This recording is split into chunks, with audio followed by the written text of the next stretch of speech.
The Lord be with you. And with your spirit.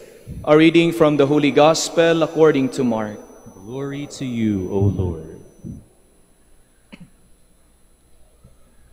Jesus appeared to the 11 and said to them, "Go into the whole world and proclaim the gospel to every creature. Whoever believes and is baptized will be saved. Whoever does not believe will be condemned. These signs will accompany those who believe. In my name they will drive out demons. They will speak new languages. They will pick up serpents with their hands. And if they drink any deadly thing, it will not harm them. They will lay hands on the sick, and they will recover." Brothers and sisters, the Gospel of the Lord. Praise to you, Lord Jesus Christ. Please be seated. Ang ipinagdiriwang po natin ngayon ay kakaiba sa ibang mga pagdiriwang natin sa liturgical calendar. Madalas po, ipinagdiriwang natin ay yung kapistahan ng santo mismo o kaya yung kaniyang memorial, at ito ay madalas nakatakda dahil sa kanilang kamatayan, sa araw ng kanilang kamatayan. But today, we are not celebrating the feast particularly of a person because of his martyrdom, because of his sainthood, kundi ang ating pinagdiriwang ay isang kaganapan sa buhay ni San Pablo. Yes, we are celebrating Saint Paul, but particularly the life event of Saint Paul, the conversion, ang pagbabagong buhay o ang pagbabalik loob ni San Pablo. Something unique. Pero marapat lamang na ating ipagdiwang ang kaniyang pagbabalik loob dahil ito po ang unang hakbang kung saan lumaganap ang ating pananampalataya. Through the person of Saint Paul and through his conversion, the gospel spread throughout the world. Of course, the other disciples went about and spread the good news. But Saint Paul, especially in his writings and in his missionary journeys, kung saan siya ay nagtayo ng mga komunidad ng mga Kristiyano, dahil doon lumaganap ang ating pananampalataya. That is why it is worthwhile to celebrate his conversion and to dedicate a feast day for his conversion. My dear brothers and sisters, Saint Paul is very significant because his life is one of the greatest conversion miracles in the history of Christianity. Sinabi kanina before the morning prayer, it is one of the most touching miracles sa ating pananampalataya. Si Saint Paul, he is a person of intelligence. He is a person of good standing. He was educated as a Pharisee. Kung tayo ay kung ating napakinggan ang buhay o ang ebanghelyo for the past days, ating matutunghayan ang ating Panginoon na laging kausap o laging katunggali ang mga Pariseyo. Sila ang mga tinitingala sa lipunan, magaling sa kasulatan, magaling sa utos ni Moises, and they are experts of the law. And that's Saint Paul. Si San Pablo ay isang magaling na Pariseyo, sapagat siya ay nag-aral, sa sinabi na sa ating first reading, under Gamaliel, who is a respected scholar of the law.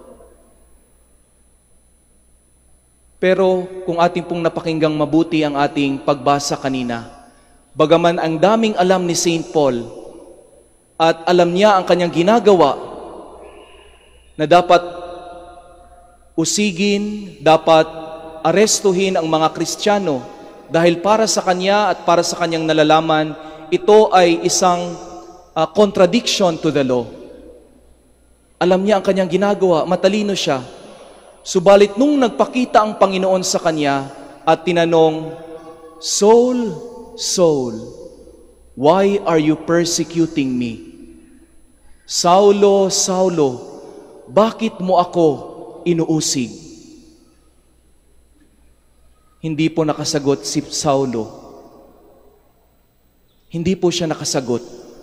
Akala niya, alam niya ang kanyang ginagawa, malinaw sa kanya ang mga bagay-bagay, pero nung nagpakita ang ating Panginoon sa kanya, hindi niya alam anong isasagot. Kaya anong sinagot niya? Isang katanungan. Ang tanong ay bakit? Ang sagot niya ay, sino po kayo? Who are you, sir? For someone who has studied the law, who has studied the prophecies, ang sagot niya ay, sino po kayo? Hindi niya kilala kung sino ang kanyang inuusig. Hindi niya kilala kung sino ang kanyang hinahabol. Hindi niya kilala kung sino ang kanyang hinahanap. For a person who is intelligent, for a person who is expert of the scriptures, hindi niya pala kilala sino ang kanyang hinahanap. And when Jesus told him, I am Jesus, the one whom you are persecuting, or perhaps, I am Jesus Christ, the one whom you are looking for, that time, St. Paul changed his course. He was converted. At kakaiba ang kanyang conversion. Bakit? Dahil supposedly for someone who is converted, siya ay mas makakakita ng mabuti. Pero ang buhay ni San Pablo nung siya ay magbagong buhay at magbalik loob, hindi siya naliwanagan. Bagkus, siya ay nabulag. Siya ay nabulag. Nagdilim ang kanyang paningin. And that's something unique in a life of conversion. Because all his life, he thought he knew what is right, he knew what is the law, he knew who is God. But in his conversion, he was blinded. He saw darkness. But because of that darkness, his life course changed. Nagbagong buhay si San Pablo. From being a persecutor for the law, he became someone who is persecuted for love. For someone who loves the law, now he has discovered the law of love. Nagbagong buhay si San Pablo. And so, my dear brothers and sisters, what is it for us, the conversion of St. Paul? Anong halaga nito sa ating buhay? In this year, we celebrate the Jubilee of Hope, as pilgrims of hope. Mga kapatid, ang buhay, ang pagbabagong buhay ni San Pablo ay nagbibigay sa atin ng pag-asa. For someone who is an ardent persecutor of Christianity, siguro sa ating araw ngayon, kung ating maririnig ng isang tao ay tulad ni Saulo, ituturing natin siyang isang terorista, extremist, someone who would kill for his faith, someone who is a close-minded person. But despite someone who has persecuted, who has instigated people to kill others, St. Paul was converted. Kaya may pag-asa, even for someone who is, according to St. Paul, the hardest of all sinners, napakamakasalanan. There is hope for change. There is hope for conversion. There is hope for a rebirth. There is hope for a new life. At sana po, hindi lang natin makita sa ating sarili, kundi makita rin sa ibang tao, sa ating kapwa. Siguro sa mga taong tinuturing nating wala ng pag-asang magbago. Yan po ang isa sa mga napakasakit na ating ipataw sa ating sarili o sa iba man. Ang sabihin, wala na yung pag-asa, wala na yung pag-asang magbago. Sana po mabago ang ating pananaw na kahit kaunti,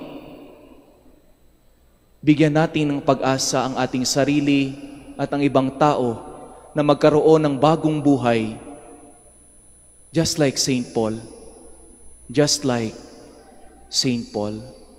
And so we pray to God and to Our Lady to give us the gift of hope na tayo'y umasang muli, na tayo sa ating mga sarili at ang ating kapwa ay magbalik loob, magbagong buhay tulad ni San Pablo. St. Paul, the Apostle, pray for us.